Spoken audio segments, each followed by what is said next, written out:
Bismillahirrahmanirrahim. Allah pertemukan saya dengan sosok pejuang langit yang sudah merasakan manisnya janji Allah Azza wa Jalla. Sosok Mas Ma'ruf dan Mbak Mawar pernah terpuruk parah, sampai di titik terendah hidup mereka.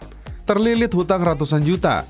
Kebingungan dan rasa putus asa membuat diri mereka tak takut melakukan dosa terbesar dalam agama. Tapi saat hidayah datang, mereka kembali sujud, kembali ke jalan Allah. Lewat sholat taubat dan amal soleh yang brutal tanpa henti, Allah balikkan keadaan mereka 180 derajat. Hutang 300 juta lunas dalam 3 bulan. Masya Allah. Alhamdulillah pejuang langit, saat ini saya lagi nemenin anak yatim nih buat liburan bareng sama Mas Ma'ruf nih, Masya Allah. Ya. Selain memuliakan anak yatim, dia juga suka membantu orang-orang yang sedang terlilit utang. Dikasih jalan keluar ya? Iya, kasih motivasi. Jadi Motivasi. orang datang pusing katanya, bilangnya udah nggak bisa tidur. Itu karena dia pada terlilit utang, jadi tidak bisa menghadapi kenyataan. Pejuang langit, Mas Ma'ruf bersama komunitas sang istri rutin memuliakan anak yatim dengan cara yang tidak biasa. Ngajak liburan, menonton ke bioskop, wisata alam, hingga berenang. Nah, kali ini giliran diajak keliling Temanggung naik delman dan berwisata kuliner sampai kenyang. Ini benar-benar cara yang tidak biasa untuk menyenangkan anak-anak yatim. Nah, pejuang langit, perhatian Mas Ma'ruf dan Mbak Mawar gak cuma buat anak yatim aja, mereka juga ringan tangan bantu orang-orang yang terlilit hutang. Masya Allah. Buat Mas Ma'ruf, melihat orang yang terlilit hutang itu seperti melihat dirinya di masa lalu. Beliau tersentuh karena tahu persis rasanya saat terjerat hutang. Mas Ma'ruf ini tuh dulu sebenarnya memiliki usaha yang keuntungannya sebenarnya juga udah sangat mencukupi ya. Iya. Nah, tapi akhirnya Allah memberikan ujian dalam bentuk hutang ya. Iya. Waktu itu ratusan juta ya.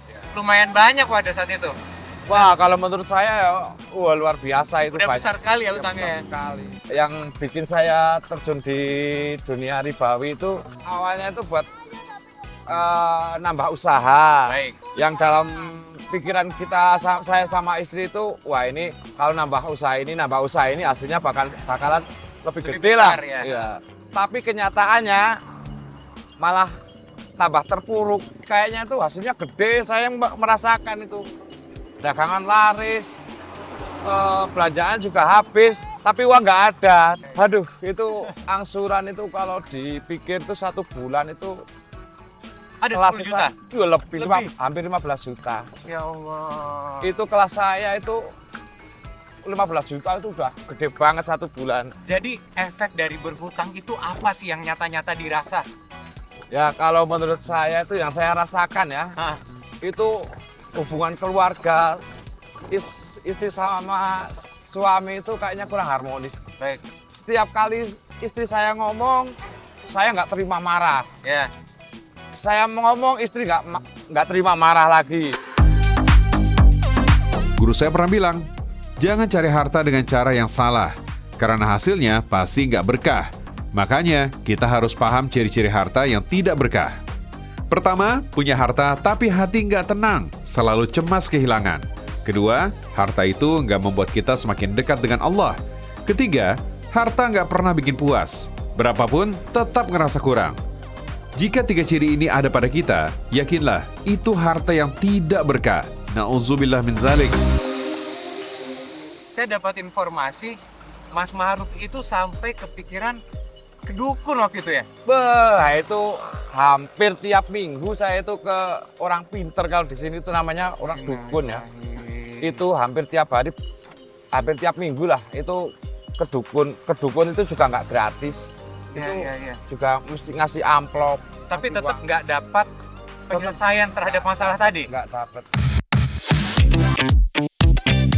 Pejuang langit, Mas Ma'ruf pernah merasakan pedihnya uang yang tidak berkah. Bahkan sempat tersesat ke jalan syirik. Padahal Rasulullah SAW sudah memperingatkan, jauhilah 7 dosa yang membinasakan. Al-Mubiqat. Mereka berkata, wahai Rasulullah, apa saja dosa yang membinasakan tersebut? Beliau bersabda, 1. Syirik kepada Allah. 2. Sihir. 3. membunuh jiwa yang haram untuk dibunuh kecuali jika lewat jalan yang benar. 4. Makan riba. 5. Makan harta anak yatim. 6. Lari dari medan perang. 7. Qadzaf, menuduh wanita mukminah yang baik-baik dengan tuduhan zina. Pernah dulu juga mengadakan seminar 2 hari 2 malam itu gratis untuk orang-orang yang lagi pada terlilit utang. Nanti kita kasih pembekalan karena banyak banget itu efek dari utang piutang itu orang pada mau ada yang jual ginjal, ada yang mau bunuh diri. Makanya saya hanya bisa menjembatani orang-orang itu Kasih solusi terbaik ya. solusi ya biar jangan sampai salah arah.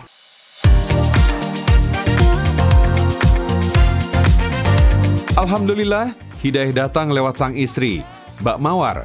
Beliau yang mengajak suami untuk balik arah, meninggalkan jalan gelap, dan mencoba menempuh jalan yang diridhoi Allah Subhanahu wa Ta'ala. Mbak Mawar mengajak Mas Ma'ruf untuk bergabung dengan lingkungan yang sehat, penuh dengan orang-orang soleh yang bisa menuntun ke hidup yang lebih berkah. Istrinya di mana, Mas? Oh, itu saya itu. Oh, Masya Allah. Assalamualaikum Mbak Mawar. Waalaikumsalam. Masya Allah, pagi-pagi udah sibuk nih Iya, milah-milahin ini sayur. lagi packing. Oh Mas, wah ini luar biasa. Tadi kan Mas Ma'ruf tuh udah cerita, keluarga tuh udah mentok lah. Mas Ma'ruf, Mbak Mawar udah mentok gimana caranya jalan keluar dari hutang ini kan ya. Sampai akhirnya kan nyari kajian di luar, ninggalin keluarga ya? Iya, Gimana itu? waktu ninggalin anak ya waktu masih umur 4 bulan. 4 bulan ditinggalin. Pergi kemana waktu itu? Ke guru saya di Purwokerto. Nah, waktu itu ninggalin Mas Ma'ruf sama anak-anak berapa lama Mbak? 3 hari. 3 hari. 3 hari 2 malam. Dan Alhamdulillah, pengorbanannya tidak sia-sia. Mbak Mawar kembali dengan membawa oleh-oleh amalan-amalan agama untuk diterapkan dalam kehidupannya yang gelap. Pasangan suami istri ini akhirnya melakukan taubat nasuha yang sebenar-benarnya. Diawali dengan salat taubat, menyesali segala dosa dan bertekad untuk tidak mengulangi lagi. Gak cuma itu, Mas Ma'ruf dan Mbak Mawar juga mengiringi taubatnya dengan amal soleh, memuliakan anak yatim, bersedekah, bagi-bagi makanan dan sayur, dan yang kerennya, mereka tetap bersedekah meski sedang terpuruk. Guru saya pernah bilang, sedekah di saat sempit, itulah sedekah yang paling utama.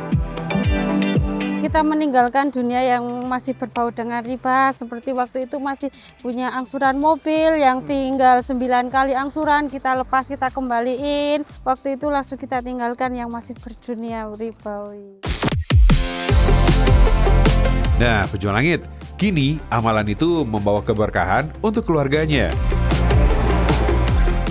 Kita taruh sini ya. Alhamdulillah. Udah beres semua ya Mas Ma'ruf ya?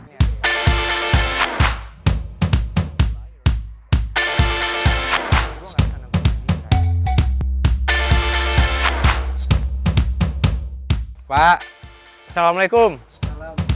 Pejuang langit, inilah jalur langit yang ditempuh Mas Ma'ruf dan Mbak Mawar.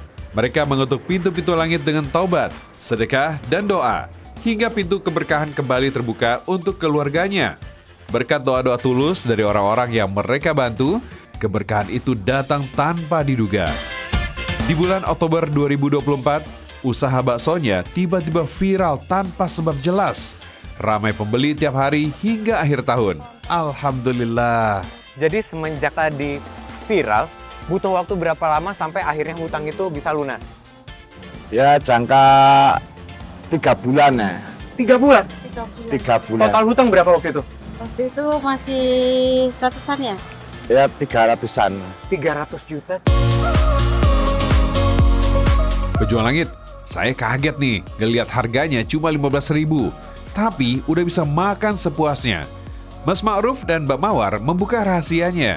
Ternyata harga murah ini adalah bentuk sedekahnya, sekaligus bentuk terima kasih mereka karena usaha bakso ini yang menjadi jembatan Allah Subhanahu wa Ta'ala dalam melunaskan hutangnya.